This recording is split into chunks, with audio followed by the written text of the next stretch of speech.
সারা দুনিয়ার চোখে সুপারস্টার আরশাদ হক। তাকে এক পলক নিজ চোখে দেখার জন্য মানুষ চিরকাল অপেক্ষা করে থাকে, অথচ সেই আরশাদ নিজ বাড়িতে এক ফুটও পাত্তা পাচ্ছে না। এখানে তো আর সে কোনো সুপারস্টার নয়, বাড়ির বড় ছেলে। তার কাজকর্মের সকল ভার এসে পড়েছে তার উপরে। এই মুহূর্তে বাসের একটা ময়ের উপরে দাঁড়িয়ে সে। এ বাড়িতে নির্দিষ্ট কোনো স্টোর রুম নেই। জিনিসপত্র স্টোর করে রাখার জন্য প্রতিটা ঘরের সিলিংয়ে ছোট ছোট ঘর আছে। কার মাথা থেকে যে এমন উদ্ভট বুদ্ধি এসেছে কে জানে। যে এই উদ্ভট স্টোররুম বানিয়েছে তার ওপর তো রাগ লাগছে, তার সাথে বেশি রাগ লাগছে মায়ের ওপর। আরশাদের মা না জানি কি মনে করে রাজ্যের সব হাঁড়ি পাতিল জমিয়ে রেখেছেন এখানে। হাঁড়ি নামিয়ে দেওয়ার দায়িত্ব এসে পড়েছে বেচারা আরশাদের ওপর। তার শরীরটা ময়ের ওপরে আর মাথা স্টোররুমের ভিতরে।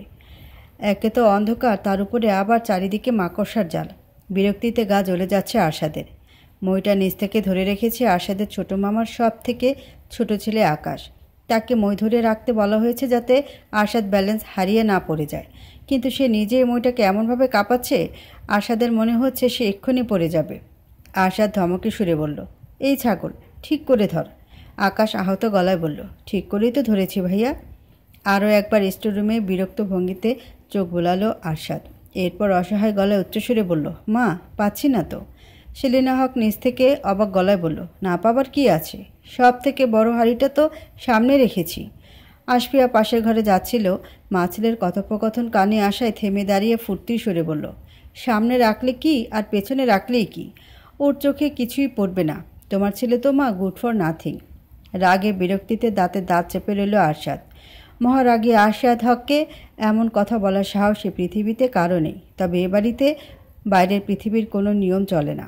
নিজের ওপরে রাগটা সব থেকে বেশি হচ্ছে আরশাদের। কেন যে বিয়ে করতে এসেছিল এখানে? আরশাদের বিয়ের প্রস্তুতি চলছে 2 মাস ধরে।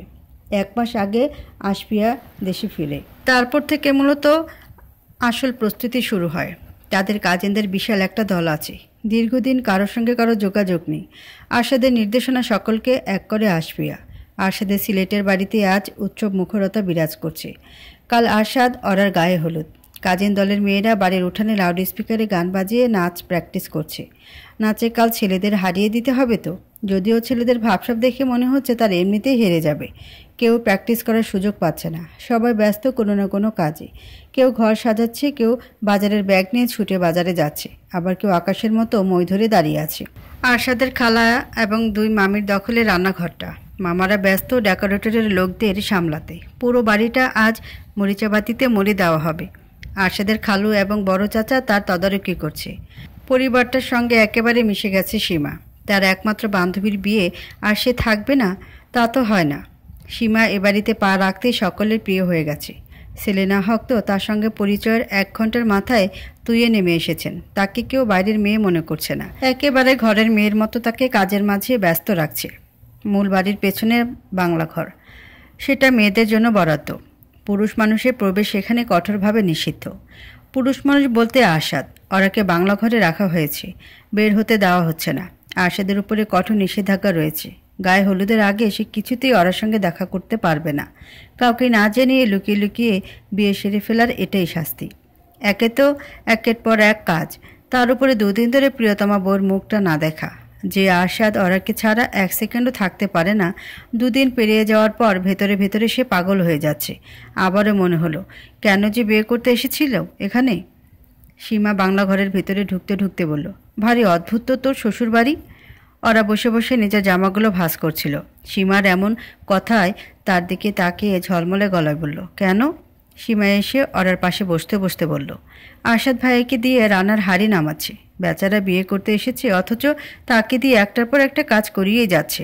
ওরা খিলখিল করে হাসতে হাসতে বলল, আমার না খুব আনন্দ হচ্ছে জানিস। একটা পরিবার কি কখনো তো বুঝিনি, এবার বুঝছি। সীমা ওরার কাঁধে হাত রেখে বলল, অনেক সুন্দর তোর পরিবারটা, সবাই তোকে খুব ভালোবাসে। ওরা হাসি মুখে বলল, টাচু। 2 বান্ধবীর কথোপকথনের মাঝে পাশের ঘর থেকে ছুটে এলো কথা। তার ঠোঁটে লেগে আছে পৃথিবীর সব থেকে সুন্দর হাসি, আর পরনে টকটকে লাল একটা ফ্রক। কথা ওরার কাছে এসে উৎফুল্ল গলায় বলল, ওরা কেমন লাগছে আমাকে? ওরা মুগ্ধ গলায় বলল, ও মা, খুব সুন্দর লাগছে। কে দিয়েছে ফ্রকটা? ফুপি। ফুপিকে থ্যাঙ্কস বলেছিস? কথা মাথায় হাত দিয়ে বলল, না তো, একদম ভুলে গেছি, দাঁড়াও এক্ষুনি বলে আসছি। কথা ছুটতে যাবে তার ঠিক আগেই ওরা তাকে বাধা দিয়ে বলল, কথা দাঁড়া, এদিকে আয়। কথা বাধ্য মেয়ের মতো তার কাছে ফিরে এলো। ওরা তাকে পেছন ফিরিয়ে দাঁড় করিয়ে যত্ন নিয়ে ফ্রকের পেছনের ফিতাটা বেঁধে দিল। ওরা হাসি মুখে ওরার গালে চুমু খেয়ে আবারও ছুটে গেল। সীমা অভিভূত গলায় বলল, তোদের বন্ডিংটা সুন্দর কেন বলতো? খুব স্পেশাল তো, তাই সুন্দর। সীমা কৌতূহলে গলায় বলল, সবাই ঠিক আছে, কিন্তু একটা ব্যাপার, কথা তোকে নাম ধরে ডাকে কেন? ওরা স্বাভাবিক গলায় বলল, তাছাড়া কি ডাকবে? মা জাতীয় কিছু। আমাকে মা ডাকবে কেন? ওর মা তো আছেই। সীমা অবাক গলায় বলল, তুই কি চাস না কথা তোকে মা ডাকুক? ওরা সহজ ভঙ্গিতে বলল, আমার চাওয়া না চাওয়াতে কি আসে যায়? কথার মা আছে, আর এটাই সত্যি। তাকে তো আর সারা জীবন জেলেবন্দি করে রাখা হবে না, কোনো না কোনো দিন বেরিয়ে আসবে। আসাদও বা কতদিন মেয়েকে মায়ের কাছ থেকে আলাদা করে রাখবে? সীমা ভ্রুকুচকে বলল, ওই বদমহিলা মাদক মামলায় আটকে গেছে। ড্রাগ মাফিয়াদের সঙ্গে পুলিশ ওর লিঙ্ক পেয়েছে। খুব সহজে ছেড়ে দেবে ভেবেছিস? তার উপরে কিডন্যাপিংয়ের মামলাটা তো আছেই। নওশিনের বের হতে হতে আর না হলে 5-6 বছর পর। ততদিনে কত বড় হয়ে যাবে কথা। মায়ের কথা কি আর মনে থাকবে? মায়ের স্নেহ ভালোবাসা দিয়ে ওকে বড় করে তুলবি। ওরা প্রচ্ছন্ন এক হাসি হেসে বলল, সন্তান কখনো মাকে ভুলে যায় না সীমা। মায়ের স্নেহ ভালোবাসা দিয়ে ওকে বড় করে তুলব ঠিকই, কিন্তু ওর মায়ের জায়গাটা নিতে পারবো না কখনো। আমি না হয় কথার বেস্ট ফ্রেন্ড হয়েই থাকলাম। সীমা দীর্ঘ নিঃশ্বাস ফেলে বলল, বুঝি না বাবা তোকে, বুঝতে হবেও না। সীমা কিছু বলতে যাবে ঠিক তখনই সেলিনা হকের ডাক কানে ভেসে এলো, সীমা এদিকে আয় না মা। সীমা উঠে দাঁড়াতে দাঁড়াতে বলল, যাই, তো শাশুড়ি ডাক পড়েছে। বাংলা ঘরে আপাতত কেউ নেই, ওরা একা। চাতক পাখির মতো ঠিক এই সুযোগটারই অপেক্ষা ছিল আরশাদ। গত দুদিনে এক মুহূর্তের জন্য ওরাকে একা ছাড়েনি কেউ, তাই এই সুযোগটাও পায়নি আরশাদ। বাড়ির সকলে নিজেদের কাজে ব্যস্ত। সকল ব্যস্ত চোখগুলো ফাঁকি দিয়ে বাংলা ঘরের দিকে এগিয়ে গেল আরশাদ। 2 ঘন্টা ধরে প্র্যাকটিস করে করে ক্লান্ত দিশা। নাচের দলের লিডে কাল সে থাকবে। দিশা আরশাদের একমাত্র খালার একমাত্র মেয়ে। ঢাকা মেডিকেলে 2য় বর্ষে পড়াশোনা করছে।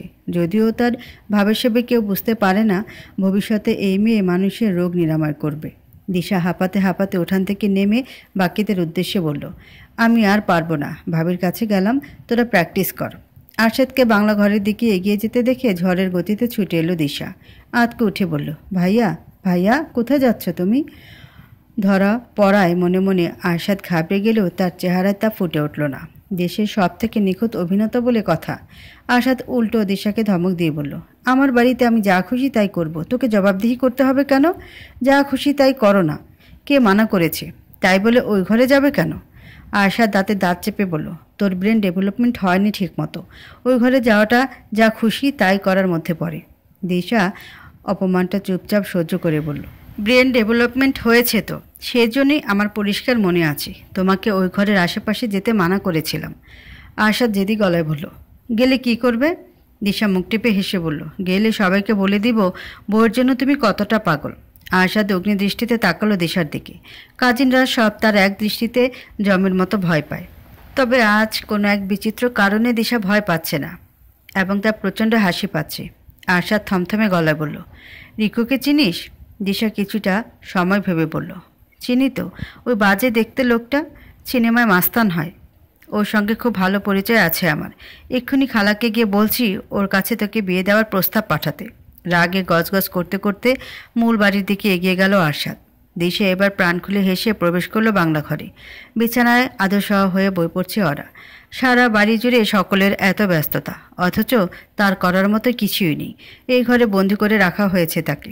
দিশা ঘরে ঢুকতে ঢুকতে বলল, খুব বোর হচ্ছ তাই না ভাবি? দিশার মুখে ভাবি ডাকটা শুনে ওরার মাঝে একরাশ ভালো লাগা ছড়িয়ে গেল। আরশাদের অন্যান্য কাজিনরাও ইতিমধ্যে এই ডাক রপ্ত করে ফেলেছে। ওরা বইটা নামিয়ে রেখে বলল, তাই একটু হচ্ছি। তোমরা নিজের আনন্দ করছো আর আমাকে এক ঘরে বন্দি করে রেখেছ। দিশা কিছুটা একটা বলতে যাচ্ছিল, ঠিক সেই সময় ঘরে আগমন ঘটল আশফিয়ার। দিশা আশফিয়ার দিকে তাকিয়ে বলল, দেখো না আপা, ভাবি বোর হচ্ছে। এক কাজ করি, ভাইয়াকে ঘরে বন্দি করে রাখি, ততক্ষণে ভাবি বাড়িটা ঘুরে বেড়াক। আশফিয়া বিছানা বসতে বসতে বলল, তোরা পারিস বাবা, কি দরকার ছেলে মেয়ে দুটোকে আলাদা করে রাখার? এমন তো না ওদের প্রথম বিয়ে হচ্ছে, এর আগে একে অপরের মুখ দেখেনি। দিশা দৃঢ় ভঙ্গিতে বলল, এর জন্য তো দরকার আছে আপা। আরশাদ ভাইয়া আমাদের কাউকে না জানে কিভাবে বিয়ে করে ফেললো, এবার বুঝুক মজা। বেচারা আরশাদ ভাইয়া তো বউয়ের বিরহে একেবারে পাগল হয়ে যাচ্ছে। কাল দিনটা আসার আগে দেবদাস না হয়ে যায়। ওরা চমকে উঠে বলল, মানে? দিশা হাস্যোজ্জ্বল গলায় বলল, এ ঘরে ঢোকার চেষ্টা করছিল ভাইয়া, ভাগ্যিস আমি ধরে ফেলেছিলাম। দিশা আর আশফি একসঙ্গে হেসে ফেলল। এদিকে লজ্জায় ওরার মাথা কাটা যাচ্ছে। এই নির্লজ্জ অসভ্য ছেলেটাকে নিয়ে আর পারা যায় না। বিয়ের প্রায় ৮ মাস পেরিয়ে গেল, অথচ ভাবটা এমন যেন নতুন করে তার কলেজ লাইফের প্রেমিকাকে বিয়ে করতে যাচ্ছে। ওরাকে লজ্জা পেতে দেখে আশফিয়া পরিস্থিতি সহজ করার উদ্দেশ্যে বলল, ভাবি বোর হচ্ছে, আর তুই তাকে তাকিয়ে দেখছিস? বেচারাকে একটু সময় দিলেও তো পারিস। দিশা আত্মপক্ষ সমর্পণের উদ্দেশ্যে বলল, আমি তো মাত্র প্র্যাকটিস থেকে এলাম। বুঝেছি, ওই আলমারি থেকে অ্যালবামটা বের করে দেই, ওরাকে আমাদের পরিবারের ছবি দেখাই। আশফিয়া পুরোনো দিনের ছবিগুলো ওরাকে দেখাচ্ছে আর পরিবারের সকল সদস্যদের চিনিয়ে দিচ্ছে। কোনটা মামা, কোনটা চাচা, কোনটা চাচি, এই মধুর ডাকগুলো ডাকার মতো কোনো মানুষ ওরা এই জীবনে পায়নি, কোনোদিন পাবে বলে ভাবতেও পারেনি। যে নিয়তি একদিন তার থেকে সব কেড়ে নিয়েছিল, সেই নিয়তি আজ এমন সুখময় একটা সময়ের মুখোমুখি এনে দাঁড় করিয়েছে। একটা ছবি চোখে পড়তে ওরা খিলখিল করে হেসে উঠল। কোনো এক বিয়েবাড়ির মূল স্টেজের সোফায় পা টান টান করে শুয়ে আছে ছোট্ট আরশাদ। ঘুমিয়ে পড়েছে কি না কে জানে। বরকনে বসার জায়গা না পেয়ে অবাক চোখে তাকিয়ে আছে তার দিকে। আশফিয়া ঝলমলে গলায় বলল, আমাদের ছোট মামার বিয়ের ছবি। আশাটা ছোটবেলা থেকে বাদর প্রকৃতির, বিয়েবাড়িতে যেতে চায়নি। তার নাকি ঘুম পাচ্ছে, মা আর আমি জোর করে নিয়ে যাই। ও মা, বিয়েবাড়িতে গিয়ে বরকনের আসনেই ঘুমিয়ে পড়ল। ওরা প্রচ্ছন্ন একটা হাসি এসে অ্যালবামের পাতা উল্টালো। হঠাৎই একটা প্রশ্ন জেগে উঠল তার মনে। প্রশ্নটা আশফিয়া করা ঠিক হবে কি না বুঝতে পারছে না সে। নমুনা করতে করতে ওরা জিজ্ঞেস করলো, আপনাকে একটা প্রশ্ন করি আপা? করো না, এত ফর্মালিটির কি আছে? ওরা কৌতূহলী হয়ে বলল, আপনি কখনো বিয়ে করেননি কেন? ওরা ভেবেছিল এমন একটা প্রশ্নে কিছুটা হলেও অপ্রস্তুত হয়ে যাবে আশফিয়া, অথচ তেমন কিছুই হলো না। খুবই স্বাভাবিক একটা হাসি হেসে আশফিয়া দ্রুত গতিতে অ্যালবামের পাতা উল্টাতে ব্যস্ত হয়ে পড়ল, যেন কোনো নির্দিষ্ট একটা ছবি খুঁজছে সে। ছবিটা খুঁজে পেয়ে আশফিয়া সেদিকের আঙ্গুল তাক করে বলল, এই মহাশয়ের জন্য। আশফিয়ার আঙ্গুল অনুসরণ করে ওরা তাকালো সেদিকে। অনেক পুরনো একটা ছবি। শাপলা চত্বরের সামনে দাঁড়িয়ে আছে দুই তরুণ তরুণী। দুজনের কারো মুখেই হাসি নেই, কিঞ্চিত বিরক্তি হয়েছে। রোদের তীব্রতায় চোখ মেলে তাকাতে পারছে না তারা। তরুণী যে আশফিয়া এতে কোনো সন্দেহ নেই, তবে এই তরুণকে? আশফিয়া মলিন গলায় বলল, সৌরভ। ইউনিভার্সিটিতে অনার্স করতে গিয়ে ওকে ক্লাসমেট হিসেবে পাই। প্রথম আমি একেবারেই দেখতে পারতাম না ওকে। কেমন অগোছল একটা হাসি দেয়, ডেস্ক থেকে উঠে দাঁড়াতে গেলে জিনিসপত্র সব ফেলে দেয়। অথচ কিভাবে যেন এই অগোছল ছেলেটার প্রেমে পড়ে গেলাম। আমাদের সম্পর্কটা ছিল অনেক দিনের। সম্পর্কের থেকে গভীর ছিল আমাদের বন্ধুত্ব। সৌরভের মতো বন্ধু আমি এ জীবনে পাইনি। ওর আগ্রহ নিয়ে বলল, এখন সে কোথায়? আশফিয়া ছোট্ট দীর্ঘশ্বাস গোপন করে বলল, আমাকে একা ফেলে কোথায় যেন পালিয়ে গেছে। ওর অবাক চোখে তাকিয়ে রইল আশফিয়ার দিকে। কথাটার মানে যেন ঠিক বুঝতে পারল না। পালিয়ে যাওয়ার মানে কি? ওর চোখে মুখে হাজারো প্রশ্নের আনাগোনা করছে। আশফিয়া ক্ষীণ সরে বলল, ব্রিলিয়ান্ট স্টুডেন্ট বলে পাশ করে বেরিয়ে আসতে না আসতেই চাকরি পেয়ে যায়। 1 মাসের মতো চাকরি, প্রথম স্যালারি পায়। আমাকে বলেছিল প্রথম স্যালারি দিয়ে আমার আর ওর মায়ের জন্য হুবহু একই রকমের শাড়ি কিনবে। ওর মা যেদিন আমাদের বাড়িতে আমাকে দেখতে আসবে সেদিন ওই শাড়িটা পরবে। এদিকে আমিও একই শাড়ি পরে সেজেগুজে থাকবো। সময় মতো যেই ট্রে হাতে তাদের সামনে যাব, ওর মা আতকে উঠে বলবে, এ কী কাণ্ড, আমাদের শাড়ি তো একই। ওরা নিঃশব্দে শুনছে তার কথাগুলো। আশফিয়া হতাশ গলায় বলল, শাড়ি আর কিনতে পারলো কই? ওই রাতে দুজন ছিনতাইকারী ওর রিকশা আটকায়, টাকা ছিনিয়ে নিতে চায়, কিন্তু সৌরভ বারবার বাধা দিচ্ছিল। তারা ওর পেটে ছুরি বসিয়ে দিয়ে টাকা নিয়ে পালিয়ে যায়। ওরা হতভম্ব হয়ে গেল। এমনটা সে মোটেও আশা করেনি। সে ভেবেছিল পালিয়ে যাওয়ার মানে হয়তো প্রেমে বিচ্ছেদ। বিচ্ছেদ তো বটেই, তাই বলে এতটা করুণ বিচ্ছেদ? আশফিয়ার মতো প্রাণবন্ত একটা মানুষ ভেতরে ভেতরে এতটা কষ্ট নিয়ে বসবাস করছে? ওরা ব্যস্ত ভঙ্গিমায় বলল, I am so sorry. Ashfia স্বাভাবিক গলায় বলল, আরে ধুর, সরি বলার কি আছে? আমাকে কেউ সৌরভের কথা মনে করিয়ে দিলে আমি কষ্ট পাই না, বরং খুশি হই। ওরা শুকনো গলায় বলল, এতটা কষ্ট কিভাবে সহ্য করছেন আপা? সহ্য করতে পারতাম না তো। ও পালিয়ে যাওয়ার পর কেমন পাগলের মতো হয়ে গেছিলাম। ঠিক মতো খেতে পারতাম না, ঘুমাতে পারতাম না, দিন রাত চিৎকার করে কাঁদতাম।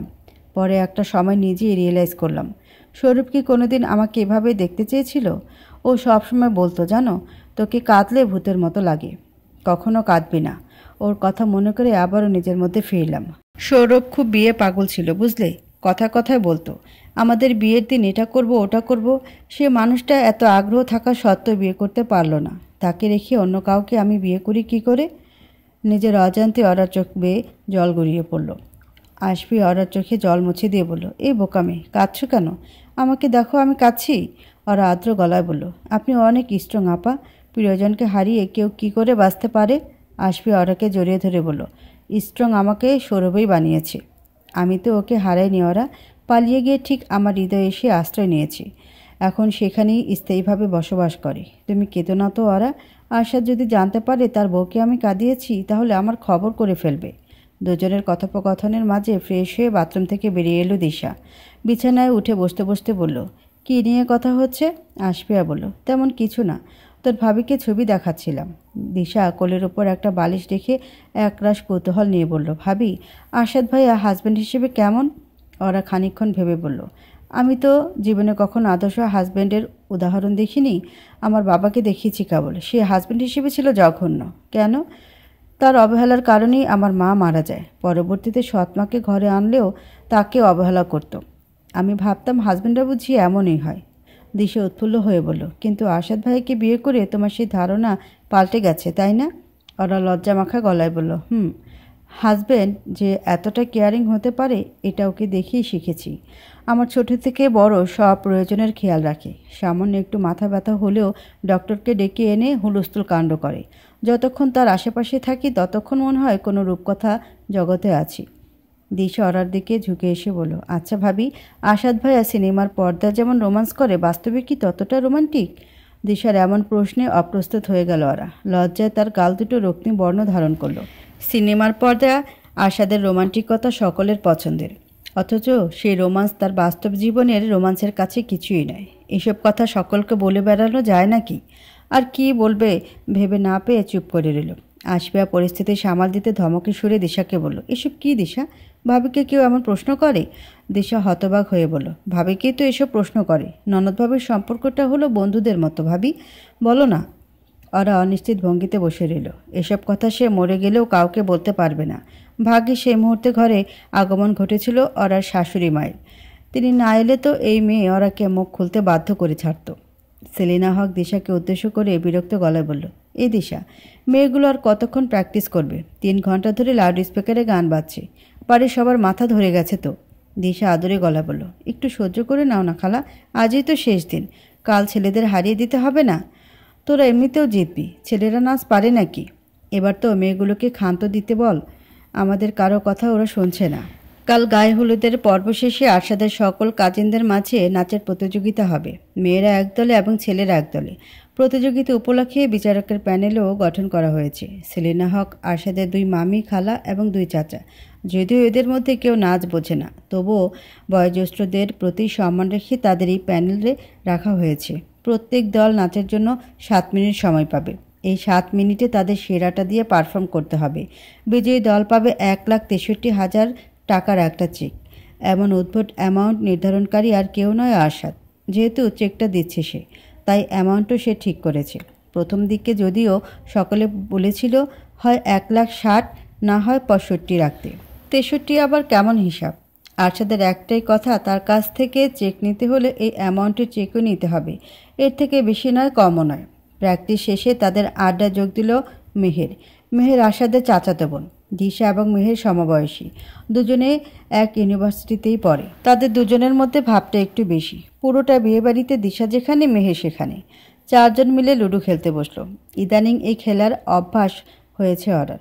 রাতে ঘুমাতে যাওয়ার আগে সে আরশাদ এবং কথা মোবাইলে একসঙ্গে লুডো খেলে। প্রতিবারও সে হেরে যায় আরশাদের কাছে। ওরা ভেবেছিল আজও হয়তো হেরে যাবে, তবে ঘটল ঠিক বিপরীত চিত্র। লাল রং দিয়ে সে একের পর এক সকলের গুটি খেয়ে এগিয়ে যাচ্ছে। আচমকা বেজে উঠল ওরার ফোনে রিংটোন। ফোনটা উল্টো করে রাখা ছিল। ওরা তার ফোন হাতে নিতে যাবে তার আগেই মেহের চট করে ফোনটা নিজের হাতে নিয়ে নিল। মেহের ভ্রু উপরে তুলে বলল, কে ফোন করেছে বলো তো দিশা? দিশা আগ্রহ ভরা গলায় বলল, আরশাদ ভাইয়া। মেহের ফিক করে হেসে বলল, আরশাদ হাট। মোবাইলের স্ক্রিনটা মেহের ঘোরালো দিশার দিকে। অরার ফোনে তার নামটার পাশে একটা কালো হৃদয়ের একটা হার্ট দিয়ে সেভ করা। অরার বুঝতে বাকি রইল না সেদিকে ইঙ্গিত করছে মেহের। ইচ্ছা করছে মুহূর্তে ফোনটা তাদের হাত থেকে কেড়ে নিতে, কিন্তু লজ্জায় জমে রইল অরা। আশফিয়া মেহেরের হাত থেকে অরার ফোনটা কেড়ে নিয়ে বলল, এত বড় হয়ে গেলি তবুও ছিটে ফোটা ম্যানার শিখলি না? জানিস না পারমিশন ছাড়া কারোর ফোন ধরতে হয় না? দিশা আপার ধমকে কর্ণপাত না করে চোখ চকচক করে বলল, আরশাদ ভাইয়া কি লেভেলের বউ পাগল দেখেছিস? দেখা করতে দিচ্ছি না বলে ফোন দিয়েছি। মেহের কিছু একটা চিন্তা করে বলল, ভাবি কালকের আগে এই ফোন তুমি পাচ্ছ না, এটা এখন আমাদের দখলে। অরার বুকটা ধক করে কেঁপে উঠল। এরা ফোন নিয়ে গেলে তো সর্বনাশ। এমনিতেই দুদিন ধরে অরার ধারের কাছেও ঘেঁষতে দিচ্ছে না তারা আরশাদকে। ফোনটা ছিল বলে রক্ষা। সকলের চোখের আড়ালে দুজনে ফোনে কথা বলতে পেরেছে। ফোন নিয়ে গেলে তো সেটাও বন্ধ। যদিও একটা রাতেরই ব্যাপার, তবুও এই একটা রাত আরশাদের পাগলামি বাড়িয়ে দেওয়ার জন্য যথেষ্ট।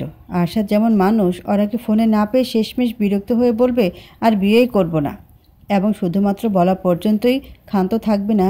সত্যি সত্যি ওরা আর কথাকে নিয়ে ঢাকার উদ্দেশ্যে রওনা দেবে। ওরা অসহায় গলায় বলল, মেহের প্লিজ ফোনটা নিও না, একটু পরে আমার জরুরি একটা ফোন আসবে। মেহের সন্দেহজনিত গলায় বলল, কিসের জরুরি ফোন? ওরা তৎক্ষণাৎ বলল, অফিস থেকে। কে ফিল্মসের অফিসের কাজ মোটামুটি শেষ। আশা যেভাবে চেয়েছিল ঠিক সেভাবেই ভেতরের ঘরগুলো তৈরি করা হয়েছে। এখন শুধু ডেকোরেশনের কাজ চলছে। ওদিকে এই প্রোডাকশন হাউস লাইসেন্সও পেয়ে গেছে। আগামী মাসে তারা আনুষ্ঠানিকভাবে যাত্রা শুরু করবে। ওরা এই 2 মাসে অনেক কাজ শিখে গেছে, এখনও শিখছে। ওরার এই অজুহাতটা বিশ্বাসযোগ্য হলেও সংশয় গেল না মেহেরের। সে বলল, ভাইয়ের সাথে কথা বলবে না তো? একেবারেই না। ঠিক আছে, তোমাকে বিশ্বাস করে ফোনটা রাখলাম, কিন্তু ওরা কখনো কারো বিশ্বাস ভাঙতে চায় না। তবে এবার অনিচ্ছা সত্ত্বেও এই কাজ তাকে করতে হবে, এক পাগলের পাগলামির হাত থেকে বাঁচার জন্যে। বিরক্ত ভঙ্গিতে নিজের ঘরে বসে আছে আরশাদ। বাড়িটা মানুষে মানুষে গিজগিজ করছে, কোথাও পা ফেলার জায়গা পর্যন্ত নেই। একমাত্র এই ঘরটাতেই শান্তি। এমনিতেই রাগে তার গা জ্বলে যাচ্ছে। সেই কখন থেকে ওরাকে ফোন করে যাচ্ছে, অথচ তার ফোন তোলার নামগন্ধ নেই। আরশাদ বুঝতে পারছে ওরা জেনে বুঝে ইগনোর করছে না তাকে। সেই সাধ্য প্রকৃতি তাকে দেয়নি। রাজ্যের মানুষজনের সামনে পড়ে যাওয়ায় ফোন রিসিভ করতে পারছে না। হঠাৎ দরজার দিকে চোখ পড়ল আরশাদের। রনি, আকাশ, পবন আর মিশান এক লাইন দিয়ে তার ঘরের ভেতরে ঢুকছে। এদের মুখোমুখি দেখে মনে হচ্ছে যেন অ্যাসেম্বলিতে দাঁড়িয়েছে। পবন আরশাদের ফুফাতো ভাই, আর মিশান চাচাতো, অর্থাৎ সে মেহেরের ভাই। আর এদিকে রনি তার বড় মামার ছেলে। সারা দেশের তরুণেরা আরশাদকে নিজের আইডল মনে করতে শুরু করেছে সে সুপারস্টারে পরিণত হবার পর। অথচ রনি সেই ছোটবেলা থেকে আইডল মনে করে তার আরশাদ ভাইকে। কাজিনদের মধ্যে রনি তার সবচেয়ে প্রিয়। আরশাদের বৈশিষ্ট্য বোধ হয় যাদের একটু বেশি ভালোবাসি তাদের ধমকের উপরে রাখি।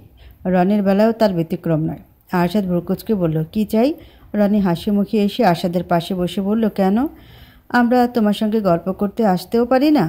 আরশাদ নির্বিকার ভঙ্গিতে বলল, না পারিস না।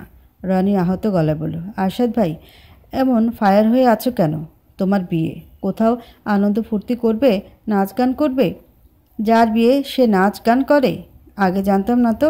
রনি থতমত খেয়ে বলল, নতুন কিছু করতে অসুবিধা কোথায় আরশাদ ভাই? আরশাদ ক্লান্ত গলায় বলল, অনেক সময় নষ্ট করেছিস, এবার তোরা কী উদ্দেশ্যে এসেছিস বল? রনি ইতস্তত করে বলল, একটা সমস্যা হয়ে গেছে আরশাদ ভাই। কী সমস্যা? রনি মনে মনে কথা গোছাচ্ছে।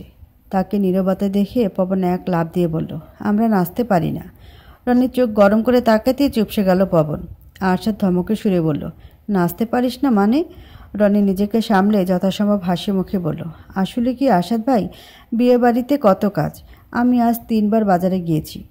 একবার গ্যাস সিলিন্ডার আনতে, একবার ফুলের মালা আনতে, একবার চাচার সিগারেট আনতে। এই পবন, তুই কি করেছিস রে? পবন জোর গলায় বলল, আমি সারাদিন ডেকোরেটরের লোকদের পেছন পেছন ঘুরেছি। মিশন বলল, আর আমি আজ সন্ধ্যা বাড়ির সবার জন্য চা বানিয়েছি।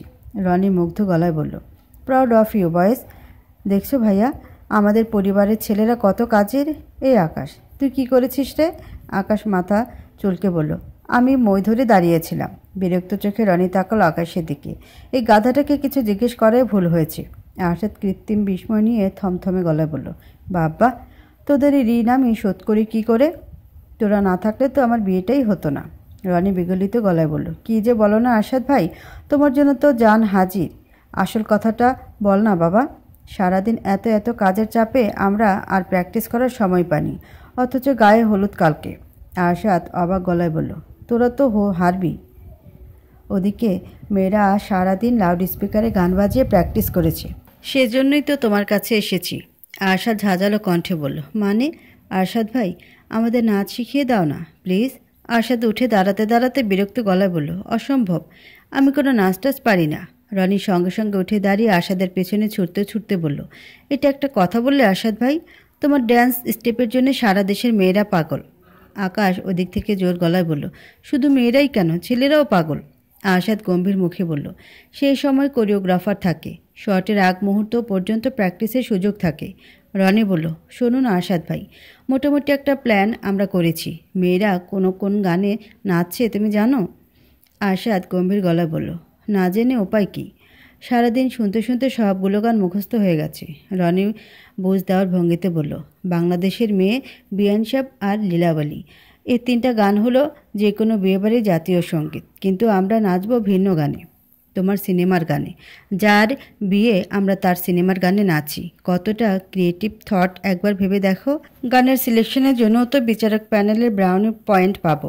আরশাদ রাগী কণ্ঠে বলল, নাচ না জানলে ব্রাউনি পয়েন্টে কোনো কাজ হবে না, আর আমি এ ব্যাপারে তোদের কোনো হেল্প করতে পারবো না। কথা ছিল তোরা নিজেরা কোরিওগ্রাফ করে পারফর্ম করবি। আকাশ এগিয়ে এসে অসহায় গলা বলল, মেয়েরা 1,63,000 চেকটা নিয়ে যাবে আর আমরা কিছুই করতে পারবো না? কিছু একটা বলতে গিয়েও থেমে গেল আরশাদ। গভীর চিন্তা ভাবনা ডুবে গেল সে। আসলেই তো, জেনে বুঝে নিজের ভাইগুলোকে ব্যর্থতার মুখে ঠেলে দেবে সে, তাও আবার কাদের বিপক্ষে? ওই মেয়েদের দলের বিপক্ষে। মেয়েরা সবাই আশাদের বোন, তবুও বিয়ে বাড়িতে পা রাখার পর থেকে আশাদের চোখের বিষে পরিণত হয়েছে তারা। তাদের কুবুদ্ধির কারণেই তো বেচারা দুদিন ধরে বৌহীনতায় ভুগছে। আরশাদ হক কাউকে ছেড়ে দেয় না, প্রতিশোধ নেওয়ার এই মোক্ষম সুযোগ। আরশাদ হঠাৎ সুর পাল্টে বলল, কোন গানে নাচবি তোরা? রনি আনন্দে আত্মহারা হয়ে আরশাদকে জড়িয়ে ধরে বলল, থ্যাংক ইউ আরশাদ ভাই। আরশাদ প্রচণ্ড এক ধমক দিয়ে বলল, ছাড়, কম্পিটিশনের আর 12 ঘন্টাও বাকি নেই, কি নাচবি তার ঠিক নেই, আর এদিকে তুই হাসছিস। সরি, গান ঠিক করেছি তো। তোমার চলো হারিয়ে যাই গানটার সাথে নাচব।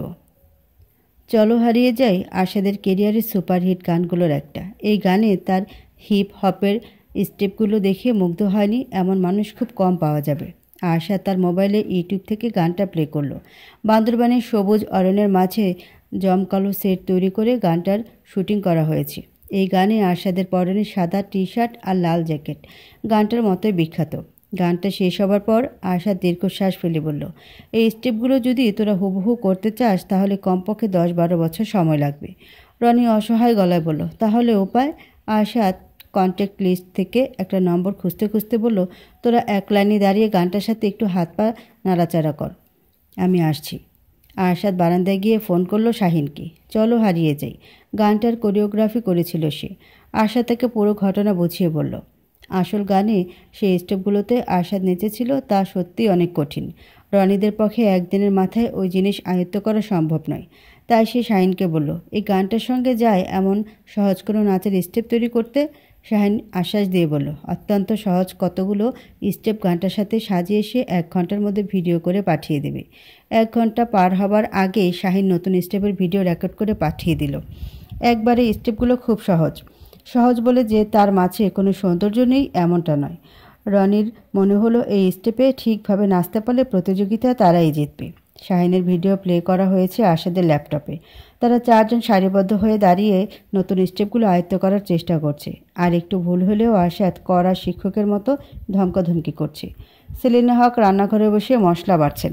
বাড়িতে কাল প্রচুর রান্নাবান্না, আগে থেকে প্রস্তুতি না নিয়ে রাখলে বিপদে পড়তে হবে। যদিও আরশাদের চাচি ফুপুরা তার সঙ্গে থেকে সাহায্য করতে চেয়েছিলেন, কিন্তু সেলিনা হক সবাইকে বিশ্রামে নিতে পাঠিয়ে দিয়ে নিজেই সব করছেন। সারাদিন প্রচুর ধকল গেছে, এখনও যাচ্ছে, তবুও কোনো কষ্ট হচ্ছে না তার। বহু বছর পর এমন উৎসবের রং লেগেছে তার বাড়িতে। প্রিয় মুখগুলো একসঙ্গে দেখতে পাচ্ছেন, এর থেকে আনন্দের আর কী বা হতে পারে। হঠাৎ আশফিয়ার আগমন ঘটল রান্নাঘরে। আশফিয়া টুলের ওপর বসতে বসতে হাস্যোজ্জ্বল গলায় বলল, আশাদের কাণ্ড দেখেছ মা? রনিদের নাচ শেখাচ্ছে। সেলিনা হক মশলা বাটে বিড়িতে দিয়ে সোজা হয়ে বসতে বসতে বললেন, ছেলেটাকে কতদিন পর এমন হাসি খুশি দেখছি, আমার যে কি আনন্দ হচ্ছে। আরশাদ আরেকবার বিয়ে করার বায়না ধরে ভালোই করেছে, আমরা সবাই আনন্দ করতে পারছি। আমাদের পরিবারের বিয়ের অনুষ্ঠান হয় না অনেক বছর হলো, তাই না মা? নওশিনের সঙ্গে বিয়ের পরও তো কোনো অনুষ্ঠান করেনি আরশাদ। নিমিষে গম্ভীর হয়ে গেল সেলিনা হকের মুখভঙ্গি। তিনি কিছুতেই চাইছিলেন না এই বিয়ে বাড়িতে কেউ নওশিনের প্রসঙ্গে কথা বলুক, অথচ তার মেয়ে এই প্রসঙ্গ তুলল। আশফি আবারও বলল, একটা সত্যি কথা বলবে মা? নওশিনকে কখনো আমার এই পরিবারের সদস্য বলে মনে হতো না। যখনই আমাদের পরিবারে কোনো অনুষ্ঠান আসতো মনে হতো বাইরের কোনো অতিথি বেড়াতে এসেছে, অথচ ওরা মাত্র কয়েকদিনের মাঝে এই পরিবারটাকে আপন করে নিয়েছে। সকলের সঙ্গে হাসছে, গল্পগুজব করছে। সেলিনা হক কঠিন গলায় বললেন, আমার বৌমার সঙ্গে ওই বদ মেয়েটা তুলনা করবি না তো? আশফিয়া অবাক গলায় বলল, ও মা, তুমি রেগে যাচ্ছ কেন? আমি কি ভুল কিছু বলেছি? ঠিক ভুল বুঝি না। ওই মেয়েটার নাম এ বাড়িতে কখনো তুলবি না, এটাই আমার শেষ কথা। ওই মেয়ের কারণে আমার ছেলে 4টা বছর পরিবার থেকে আলাদা থেকেছে। আশা যখন নিজের জীবনটাকে একটু গুছিয়ে নেওয়ার চেষ্টা করলো, তখন ওই মেয়ে আমার বৌমাকে তার থেকে দূরে সরিয়ে নেওয়ার চেষ্টা করলো। ছি, মেয়ে মানুষ এত খারাপ হয়? আসবে আর ছোট্ট দীর্ঘশ্বাস গোপন করে বলল, থাক ওসব কথা আর নাই বা বলি। আশাদ ভালো আছে, এটাই বড় কথা।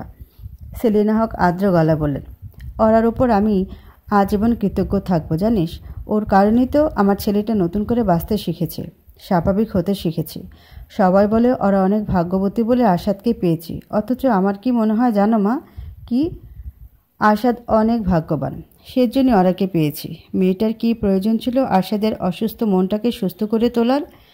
আশাদ অতীত নিয়ে মাথা না ঘামানোর। বাংলা ঘরের মেঝেতে ঘুমের আয়োজন চলছে। দিশা কোথা থেকে যেন বিশাল একটা পার্টি জোগাড় করেছে। পার্টির উপরে পরপর 2টো চাদর বিছানো হয়েছে। দিশা ও মেয়েরের সঙ্গে যোগ দিয়েছে টগর ও নূপুর। এরা দুজন আশাদের ফুপাতো বোন। কথা ছিল এরা 4 জন মেঝেতে ঘুমাবে আর ওরা আর আশফিয়া বিছানায়, কিন্তু এদের নিচে রেখে বিছানায় ঘুমানোর সময় ওরা নয়, সেও মেঝের বিছানা যোগ দিল। মেয়েরা একসঙ্গে হইচই করলো। ঠিক তখনই মোবাইলের নোটিফিকেশনের শব্দ কানে এলো ওরার। ভাগ্যে শব্দটা শুনতে পারেনি মেহের, শুনলেই তো ছুটে এসে মোবাইলটা কেড়ে নিয়ে যেত। আশাদ মেসেজ পাঠিয়েছে, ওরা আজ রাতে সবাই ঘুমিয়ে পড়লে বাড়ির পেছন দিকটাতে আমার সঙ্গে দেখা করতে পারবে? ওরা সঙ্গে সঙ্গে রিপ্লাই করলো, মোটেই না, কেউ দেখে ফেললে? আর কোনো মেসেজ এলো না অপর প্রান্ত থেকে। আরশাদ কি তবে অভিমান করলো ওরার ওপরে? এই ছেলেটাকে নিয়ে আর পারা যায় না। কাল গায়ে হলুদের সময়ই তো দেখা হবে দুজনের, আজ রাতে আবার দেখা করার কি দরকার? পর মুহূর্তে আবার ওরার মনে হলো, আহারে বেচারা বউকে দেখার তৃষ্ণা একেবারে শেষ হয়ে যাচ্ছে, শুধু একটু দেখাই তো করতে চেয়েছে। ছেলেটার এটুকু আশা পূরণ করলে তো বড় ধরনের কোনো ক্ষতি হচ্ছে না। ওরা লিখল, আচ্ছা করব দেখা। একটু পর রিপ্লাই এলো অপর প্রান্ত থেকে, that's why I love you. কর্মব্যস্ত দিনটা অবশেষে শেষ হলো। উৎসব মুখর বাড়িটার ব্যস্ততা কয়েক ঘন্টার জন্য থেমে গেল। রাতটা পেরোলেই তো শুরু হবে আসল উৎসব। বাড়ির সবগুলো বাতি নিভে গেছে। দিনভর খাটাখাটনি শেষে সকলে ক্লান্ত, তাই ঘুমে তলিয়ে যেতে কারোরই বেশি একটা সময় লাগলো না। ওরা অপেক্ষা করছে বাংলা ঘরে সকলে ঘুমিয়ে পড়ার। ক্লান্তি এখনও কাবু করতে পারেনি দিশা এবং মেহেরকে। বাতি নিভে যাওয়ার পরও এরা ফিসফিস করে একে অপরের সঙ্গে গল্প করছে। ধুর, এভাবে চলতে থাকলে তো আশাদের সঙ্গে দেখা করাটাই হবে না। ছেলেটা ওদিকে ভুল বুঝে অভিমানে পাল্লা ভারী করবে। ওরা দুশ্চিন্তা দূর করে আশফিয়া এক ধমক দিয়ে বলল, এবার থাম তোরা, কাল সকাল সকাল উঠতে হবে তো। আশফিয়ার এক ধমকে নিশ্চুপ হয়ে গেল দুজনে। মনে মনে যেন ওরা হাফ ছেড়ে বাঁচল। আধা ঘন্টার মতো পার হয়েছে। ওরা বুঝতে পারছে না এরা কেউ ঘুমিয়ে আছে কি নাকি জেগে। নিঃশব্দে উঠে দাঁড়ালো ওরা। ছোট ছোট পা ফেলে এগিয়ে গেল দরজার দিকে। তার মানে কেউ জেগেনি। জেগে থাকলে তো তার উঠে যাওয়া টের পেয়ে বলতো, কোথায় যাচ্ছ ভাবি? কেউ এমনটা জিজ্ঞেস করলে ওরা বলতো, পানি খেতে যাচ্ছি। যেহেতু কেউ জেগে নেই, তাই স্বস্তির নিঃশ্বাস ফেলে ওরা বাংলা ঘরের বাইরে বেরিয়ে এলো। ভাগ্যিস দরজার শব্দ হয়নি, এমনিতেই চারদিক নিস্তব্ধ। ছোট্ট একটা শব্দ হলেই তো কারো না কারোর জেগে যাওয়ার কথা। এই বাড়ির পেছন থেকে সুন্দর একটা বাধাই করা পুকুর। পুকুর ঘাটে বসে আড্ডা দেওয়ার মতো সুন্দর একটা জায়গা আছে। সেখানে একবার চোখ বুলিয়ে নিল ওরা। আরশাদকে কোথাও দেখা যাচ্ছে না। কোথায় গেল ছেলেটা? ওরাকে দেখা করতে ডেকে শেষমেশ নিজেই ঘুমিয়ে পড়ল নাকি? 7-5 ভাবনার মাঝে এগিয়ে যাচ্ছে। আচমকা পেছনে একটা হাত হ্যাঁচকা টানে তার হাতটা ধরে তাকে দেয়ালের সঙ্গে মিশিয়ে দিল। আকস্মিক এই ঘটনায় ওরা আত্মা উড়ে যাওয়ার উপক্রম হলো।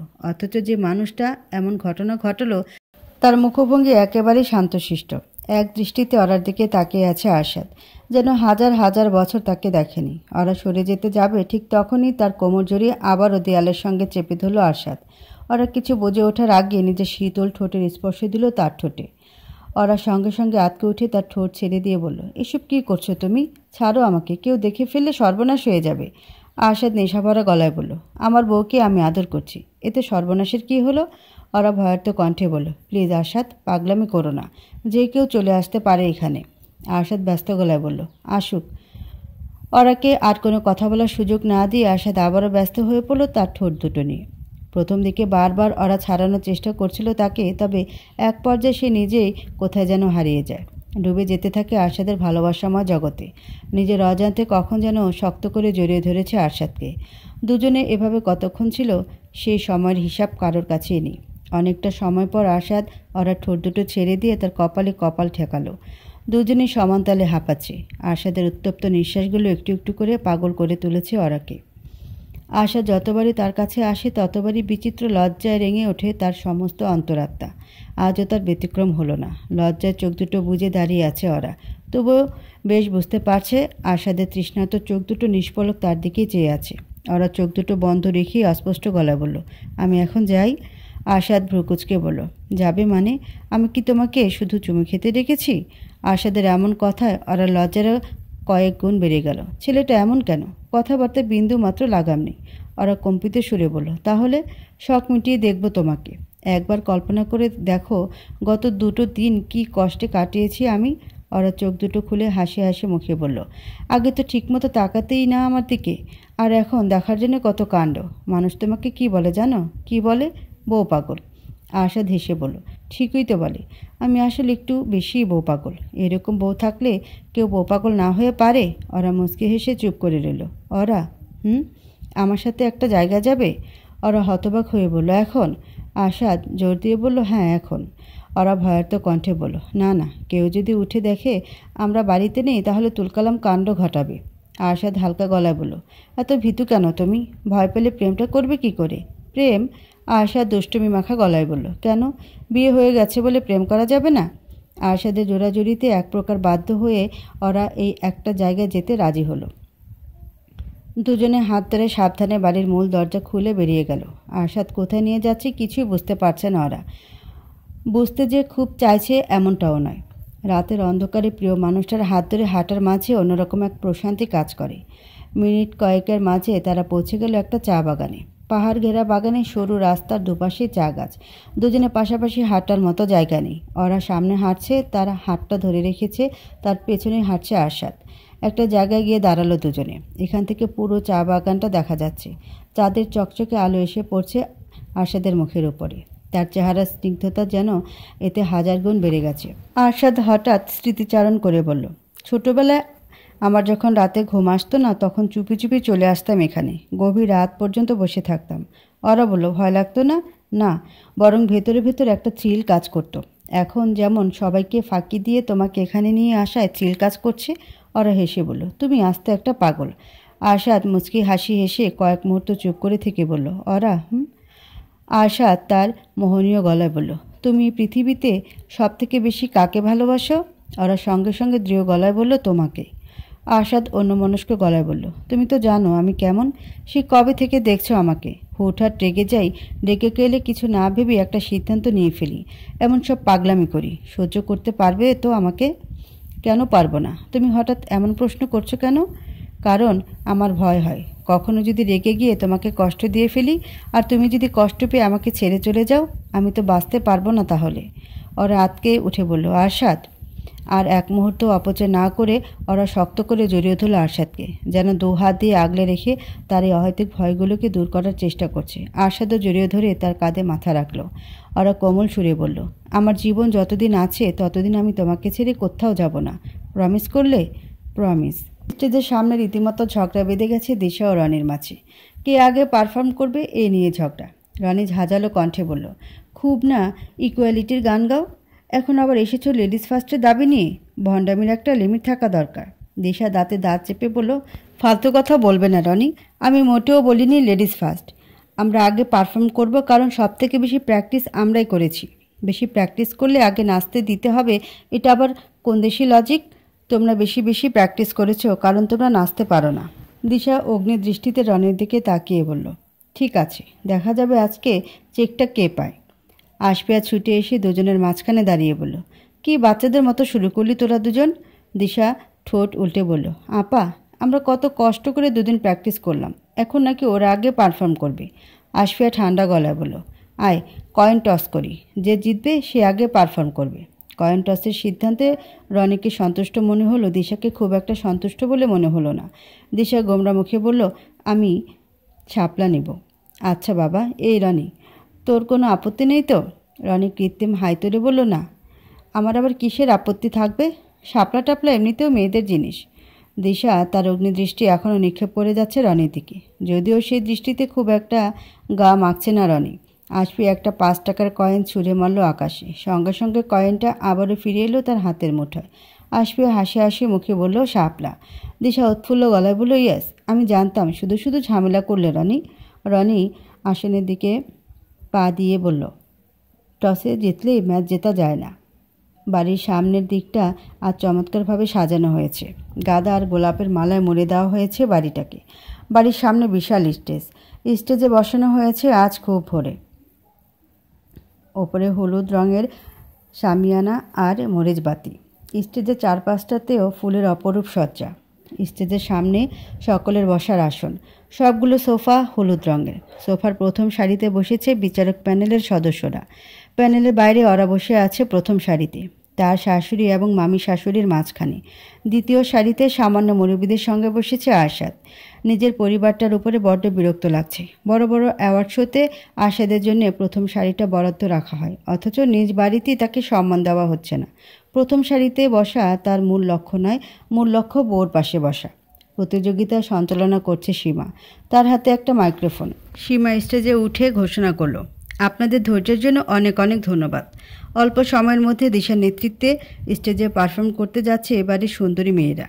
রনি দর্শকের আসন থেকে চিৎকার করে বলল, আর কবে পারফর্ম করবে? 2 মিনিটের বেশি দেরি করলে তাদের বহিষ্কার করে দেওয়া উচিত। রনির সে আশা অবশ্য অপূর্ণ রয়ে গেল। 2 মিনিটের আগে স্টেজে উঠে গেল দিশা, মেহের, টগর আর নূপুর। 4 জনের পরনে হলুদ আর কমলার সমাহারের শাড়ি। দিশা স্কুলের সকল প্রোগ্রামেই নাচের দলে থাকত।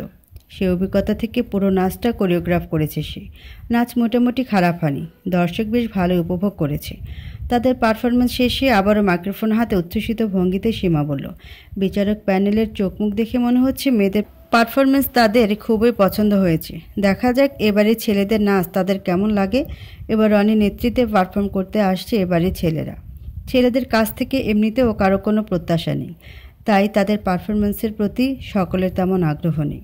4 জনের পরনে নীল পাঞ্জাবি। এই বুদ্ধিটা অবশ্য আরশাদের। গায়ে হলুদের অনুষ্ঠানে মেয়েরা তো হলুদ পরবেই, তাদের থেকে নিজেদের আলাদা করার জন্য আরশাদের এই নির্দেশনা। গানটা বাজার সঙ্গে সঙ্গে সকলের আগ্রহ যেন কয়েক গুণ বেড়ে গেল। এই গান তো আরশাদের, কোনো বিয়েবাড়ির গান নয়, তবে গানটা শুনলে মনের অজান্তে সকলের পা দোলাতে ইচ্ছে করে। রনি ও তার দল শাহিনী শিখিয়ে দেওয়া স্টেপগুলো পরপর অনুসরণ করে যাচ্ছে। আরশাদ বলে দিয়েছিল, কোনো প্রেশার নিবি না, স্টেজে উঠে মনে করবি কেউ তোদের দেখছে না। প্রেশার নিলে পারফরমেন্স খারাপ হয়ে যাবে। ওর আরশাদের কথা মতো বিন্দুমাত্র প্রেশার নিচ্ছে না। সকলে হা করে তাকিয়ে আছে তাদের দিকে। এবারের ছেলেরা এত সুন্দর নাচতে পারে। ছেলেদের পারফরমেন্স শেষ হতেই সীমা আবার স্টেজে উঠে বলল, এবার শুরু হতে যাচ্ছে আমাদের মেন প্রোগ্রাম। আমার প্রাণের বান্ধবী অরা আর আমার সুপারস্টার দুলাভাই আরশাদ ভাইয়ের গায়ে হলুদ। গায়ে হলুদের পর্ব শেষে আমাদের বিচারকেরা বিজয়ী দলের নাম ঘোষণা করবে। দর্শকের আসন থেকে দিবা উদ্গ্রীব কণ্ঠে বলল, এটা কেমন কথা সীমা আপু, এখনই বিজয়ীর নাম ঘোষণা করো। সীমা মিষ্টি গলায় বলল, দিশা, এই প্রতিযোগিতা যেমন একটা দল জিতবে তেমনি একটা দল হারবে। যে দল হারবে তারা সারাক্ষণ গায়ে হলুদের অনুষ্ঠানে মন খারাপ করে থাকবে। আমরা নিশ্চয়ই চাই না গায়ে হলুদের এই অনুষ্ঠানে কেউ মন খারাপ করে থাকুক। শূন্য স্টেজে সুন্দর একটা সোফা উঠানো হলো। মুহূর্তের মাঝে সোফাটাকে হলুদ আর সাদা কাপড় দিয়ে সুন্দর করে সাজিয়ে ফেলা হলো। এইসব কাজই করছে একটা ইন্টেরিয়র ডেকোরেশন কোম্পানির লোকজন। সোফার সামনে মার্বেল পাথরের একটা টেবিল এনে রাখা হলো। টেবিল ভর্তি করে রাখা হলো ফুল আর মিষ্টি। সবার আগে আরশাদ গিয়ে উঠল স্টেজে। তাকে দেখেই বুকে ছোটোখাটো একটা ধাক্কা খেলো ওরা।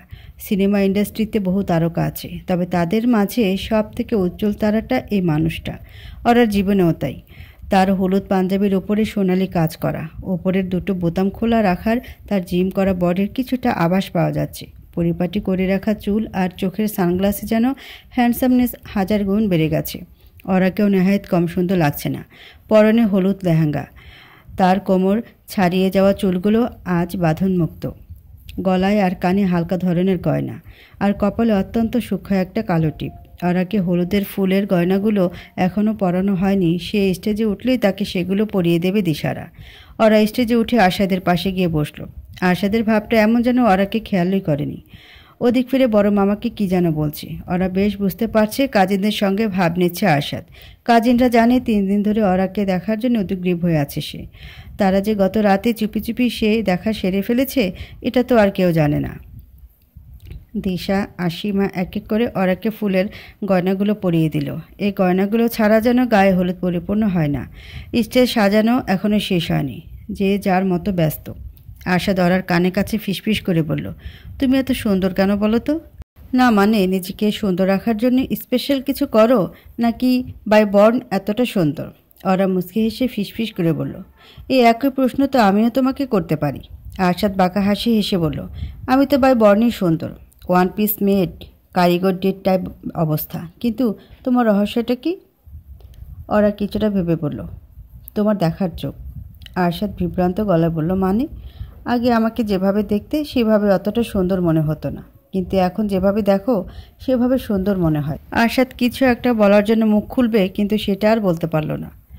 কথা গুটি গুটি পায়ে স্টেজে উঠে হাসি মুখে ওরার দিকে ছুটে আসছে।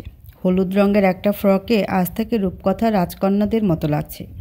কথা ওরার কাছে এসে বায়না ধরে বলল, ওরা আমিও এখানে বসবো। পাশ থেকে কথার বায়না শুনে সেলিনা হক তার দিকে তাকে আদুরে কণ্ঠে বলল, এখানে বসে না দাদুভাই, চলো আমরা নিচে গিয়ে বসি। ওরা বলল, থাকুক না মা, এখানে বসতে চাইছে বসুক। ওরা আশাদের কাছ থেকে সরে গিয়ে কথার জন্য জায়গা করে দিল। কথাও তরিতে গতিতে উঠে বসলো দুজনের মাঝে। দৃশ্যটা দেখে যেন সেলিনা হকের চোখ জড়িয়ে গেল। সুন্দর সুখী পরিবারের দৃশ্য। তিনি মনে মনে প্রার্থনা করলেন, ওরা যেন আজীবন এমন সুখেই থাকে। গায়ে হলুদের পর্ব শুরু হলো। এক এক করে আত্মীয় স্বজনেরা স্টেজে উঠছেন। দুজনের গালে বা কপালে কাঁচা হলুদ ছুঁয়ে দিচ্ছেন, আর সেই সাথে তাদের মিষ্টি খাইয়ে দিচ্ছেন। এরই নাম তাহলে গায়ে হলুদ? ওরা কখনো কোনো গায়ে হলুদের অনুষ্ঠানে যায়নি বলে জানতো না এই অনুষ্ঠানে বরকনের ওপর এমন মিষ্টির অত্যাচার করা হয়। মিষ্টি খেতে খেতে বেচারির মুখে স্বাদে চলে গেছে। ওদিকে সুপারস্টার সাহেবের ডায়েটের 12টাও ইতিমধ্যে বেজে গেছে। একের পর এক ছবি তুলতে তুলতে এবং প্রতিটা ছবি ঠোঁটের হাসি বজায় রাখতে রাখতে ওরার গালে রীতিমতো ব্যথা শুরু করেছে। ওদিকে লাউড স্পিকারে বিয়েবাড়ির গান বাজছে। আত্মীয় স্বজনেরা হলুদ ছোঁয়াতে এসে কী বলছেন বোঝার কোনো উপায় নেই। উচ্চ শব্দের মাঝেও ওরার কানে এসে পৌঁছালো আরশাদের ডাক, ওরা। ওরা তার দিকে ফিরে তাকাতেই আরশাদ কাঁচা হলুদের বাটিতে একবার হাত ডুবিয়ে কোমল স্পর্শে হলুদ ছোঁয়ালো ওরার গালে। লজ্জায় ওরা স্তম্ভের আকার ধারণ করলো। এত নির্লজ্জ কেন এই ছেলেটা? পরিবারের সকলের সামনে কেউ এভাবে বউকে ছুঁয়ে দেয়? ভাগ্যিস ব্যাপারটা কেউ লক্ষ্য করেনি, লক্ষ্য করলেও কিছু মনে করেনি। ওদিকে ফটোগ্রাফারের ক্যামেরায় সুন্দর একটা ছবি ধরা পড়ল। আরশাদ ওরার গায়ে হলুদ ছুঁয়ে দিচ্ছে, আর কথা চকচকে চোখে তাকিয়ে আছে তার দিকে। বসার ঘরে বড় করে বাঁধা করে রাখার মতো একটা ছবি। গায়ে হলুদের পর্ব শেষে আরশাদ আর ওরা কথাকে নিয়ে স্টেজ থেকে নেমে গিয়ে বসলো দর্শকের আসনে। এবার আর কেউ তাদের আলাদা বসাতে পারেনি। সীমা 2 দলকে স্টেজে ডেকে নিল। সীমার ডান দিকে দাঁড়িয়েছে টিম দিশা আর বাম দিকে টিম রনি। এরপর সে ডেকে নিল বিচারক প্যানেলের সদস্যদের। সীমা উৎফুল্ল ভঙ্গিতে বলল, এখন সেই মুহূর্তে যার জন্য আমরা শুরু থেকে অপেক্ষা করে আছি। কিছুক্ষণের মধ্যেই আজকের বিশেষ ডান্স কম্পিটিশনের বিজয়ীর নাম ঘোষণা করা হবে। আপনাদের আবারও মনে করিয়ে দিচ্ছি, বিজয়ী দল পাবে 1,63,000 টাকার চেক, আর পরাজিত দল সান্ত্বনা পুরস্কার হিসেবে পাবে ½ কেজি কালোজাম। সীমা হেঁটে গিয়ে সেলিনা হকের কাছে দাঁড়িয়ে বলল, খালা, তোমরা বিজয়ীর নাম নির্ধারণ করেছো? সেলিনা হক হাসি মুখে হ্যাঁ সূচক মাথা নাড়লেন। সীমা উচ্ছ্বসিত ভঙ্গিতে বলল, তাহলে কে হতে যাচ্ছে আজকের বিজয়ী? টিম দিশা নাকি টিম রনি? সীমা তার মাইক্রোফোন নিয়ে ধরল সেলিনা হকের সামনে। সেলিনা হক কয়েক মুহূর্ত চুপ করে থেকে রহস্যের সৃষ্টি করলেন। দিশা এবং রনি দুজনেই ব্যাকুল দৃষ্টিতে তাকিয়ে আছে তার দিকে। অবশেষে সেলিনা হক নীরবতা ভঙ্গ করে হাসি মুখে বললেন, টিম রনি। রনি, আকাশ, পবন আর মিশান উচ্ছ্বাসে ঝাঁপিয়ে পড়ল একে অপরের উপর। ওদিকে দিশা, মেহের, টগর ও নুপুরের চোখে মুখে যেন অন্ধকার নেমে এসেছে। দিশা ধরেই নিয়েছিল তার দল বিজয়ী হবে, তবে এটা কী হয়ে গেল? রনিরা যে বিজয়ী হতে পারে এটা তার কল্পনাতেও আসেনি। রনি ছুটে গিয়ে স্টেজ থেকে নেমে আরশাদকে জড়িয়ে ধরল। আরশাদ তার পিঠ চাপড়ে দিয়ে বলল, প্রাউড অফ ইউ। রনি আবারও ফিরে গেল স্টেজের দিকে। আর আরশাদের দিকে তাকিয়ে সন্দেহযুক্ত কণ্ঠে বলল, ওদের জেতার পেছনে তোমার হাত আছে, তাই না? আরশাদ হালকা গলায় বলল, থাকতেও পারে, আবার নাও থাকতে পারে। ওরা আগ্রহ নিয়ে বলল, কাহিনীটা কি? আরশাদ অন্যরকম গলায় বলল, সব গল্প এখনই শুনবে? ওরা জবাব না দিয়ে দৃষ্টি ফিরিয়ে নিল স্টেজের দিকে। এই ছেলেকে ভরসা নেই, যখন তখন এত মানুষের ভিড়ে নিজের লাগাম ছাড়া কথা মেলা খুলে বসবে। সীমা গিয়ে ঘরের ভেতর থেকে চেকটা নিয়ে এলো, আবার মাইক্রোফোন হাতে বলল, এবার আমাদের বিচারক প্যানেলের সদস্যদের অনুরোধ করছি 1,63,000 টাকার এই চেক টিম রনির হাতে তুলে দেওয়ার জন্যে। সীমার এই ঘোষণার সঙ্গে সঙ্গে রনি হাত তুলে বলল, আমি কিছু বলতে চাই। সীমা আর কোনো কথা না বাড়িয়ে মাইক্রোফোনটা তুলে দিল রনির হাতে। রনি মাইক্রোফোন হাতে দৃঢ় গলায় বলল, আমরা এই পুরস্কার টিম দিশার সঙ্গে শেয়ার করতে চাই। উপস্থিত সকলে অবাক না হয়ে পারল না। কেউ ভাবতেই পারেনি রনি এমন একটা কথা বলবে। এ যেন রনিদের জয়ের থেকেও বড় বিস্ময়। দিশা ভ্রুকুচকে বলল, তোমাদের পুরস্কার আমরা নিতে যাব কেন? রনি খানিক হেসে বলল, এই কম্পিটিশনের জন্য আমরা দুই দলই কষ্ট করেছি, তাই পুরস্কার আমাদের সবার প্রাপ্য। আমরা এখানে জিততে এসেছিলাম, পুরস্কার নিতে না। জিতেছি, এটাই অনেক। পুরস্কার দুই দলের মধ্যে ভাগ হলেই আমরা খুশি। রনির এমন কথায় মুগ্ধ হয়ে গেল সকলে। দিশাও মনে মনে মুগ্ধ না হয়ে পারল না। তার দল জিতলে সে মোটেও পুরস্কার ভাগাভাগি করে নিত না রনিদের সঙ্গে, কিন্তু রনির ভাবনা চিন্তা একেবারেই আলাদা। দিশাকে দ্বিধাদ্বন্দ্বে দেখে রনি বলল, মনে করো আমাদের টিমের পক্ষ থেকে এটা তোমাদের জন্য গিফট, আর গিফট তো ফিরিয়ে দিতে হয় না কখনো। রনির ইচ্ছে অনুযায়ী শেষমেশ দুটো দলই পেল চেকটা। 1,63,000 টাকার 4 ভাগ না হয়ে এলো 8 ভাগ। রনির প্রতি দিশার দৃষ্টিভঙ্গি একেবারেই বদলে গেল। আগে তার মনে হতো এই ছেলে নিতান্তই বেকার টাইপ, দিনভর বাইক নিয়ে ঘুরে বেড়ানো যার কাজ, অথচ আজ তার মনে হচ্ছে রনির অসম্ভব সুন্দর একটা মন আছে। উৎসবের আমেজ যেন শেষও হচ্ছে না এ বাড়িতে। সকালের আনন্দঘন গায়ে হলুদের পর্ব শেষ হতে না হতেই সন্ধ্যায় শুরু হলো হাত মেহেদিতে রাঙানোর উৎসব। ঢাকা থেকে প্রায় 10 জন গুণী মেহেদি আর্টিস্ট এসেছেন এবারের মেয়েদের হাত রাঙিয়ে দিতে। বাড়ির সামনে মেয়েরা ছোট ছোট আসনে বসে হাতে মেহেদি দিচ্ছে। সব থেকে আয়োজন করে মেহেদি দেওয়া হচ্ছে অরার হাতে। সে যে আসনটায় বসেছে সেটা ফুলে সাজানো। আসনের চারিদিক আবার কুশনে ভরে দেখেছে। আরাম করে কুশনে হালান দিয়ে বসে হাতে মেহেদি পড়ছে অরা। দুজন ফটোগ্রাফার বিভিন্ন জায়গা থেকে এই দৃশ্য ধারণ করছে। তবুও অরার পাশে বসে পুরো দৃশ্যটার ভিডিও মোবাইলে ধারণ করছে সীমা। অরা ক্লান্ত সুরে বলল, আর কত ভিডিও করবি, যা তুইও গিয়ে মেহেদি লাগিয়ে ফেল। সীমা বিরক্ত গলায় বলল, আরে বাবা, আরশাদ ভাইয়ের নামটা লেখা হলেই চলে যাব। তোর হাতে ভাইয়ার নাম লেখা হচ্ছে, এই জিনিসটা ভিডিও করা দরকার না? মুক্তার মতো অক্ষরে বাংলায় অরার হাতে লেখা হলো আরশাদ। লেখাটার উপর এক দৃষ্টিতে তাকিয়ে রইল অরা। এই নামটা একান্তই তার। এই পৃথিবীতে আর কারো সাধ্য নেই নামটাকে নিজের করে নেওয়ার। মেহেদিতে হাত রাঙানো শেষে ওর অপেক্ষা করে রইল মেহেদি শুকাবার। হাতে যতক্ষণ মেহেদি রেখে দেওয়া হয় রং নাকি ততই গাঢ় হয়। প্রায় ঘন্টা খানেকের পর অরার ধৈর্য হারিয়ে গেল। হাত ধুয়ে চোখ পড়ল টকটকে লালে ফুটে ওঠা ডিজাইন, আর সেই সঙ্গে অতি প্রিয় ওই নামটা। নিজের হাতে ফুটে ওঠা মেহেদির রং কাউকে দেখালো না ওরা। যার নামে হাত রাঙিয়েছে তাকেই আগে দেখাবে। আরশাদকে পাওয়া গেল তার ঘরেই। তার গম্ভীর চোখ দুটো আটকে আছে ল্যাপটপের দিকে। সবগুলো ব্যস্ত চোখকে ফাঁকি দিয়ে ওরা তার ঘরে প্রবেশ করে তৎক্ষণাৎ দরজা লাগিয়ে দিল। দরজার শব্দে আরশাদের ধ্যানভঙ্গ হলো। চোখ তুলে ওরাকে দেখতে পেয়ে দুষ্টুমি মাখা গলায় বলল, সবসময় আমাকে অসভ্য অসভ্য বলে এখন নিজে অসভ্যতা করছো? ওরা চমকে উঠে বলল, আমি আবার কি করলাম? ভরা বাড়িতে দরজা বন্ধ করছে কেন? ওরা লজ্জা ভরা গলায় বলল, ফালতু কথা বলবে না তো, এমনিতেই একটা জরুরি কাজে এসেছি। কী কাজ?